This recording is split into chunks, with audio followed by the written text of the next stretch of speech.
Nagbabagang bakal sa pagdayat pagpukpok.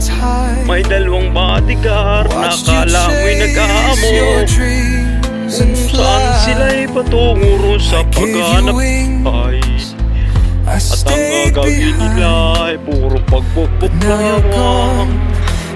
May dalawang bata na kala mo ay tuwing, pero ang totoo ay wala silang sagpa.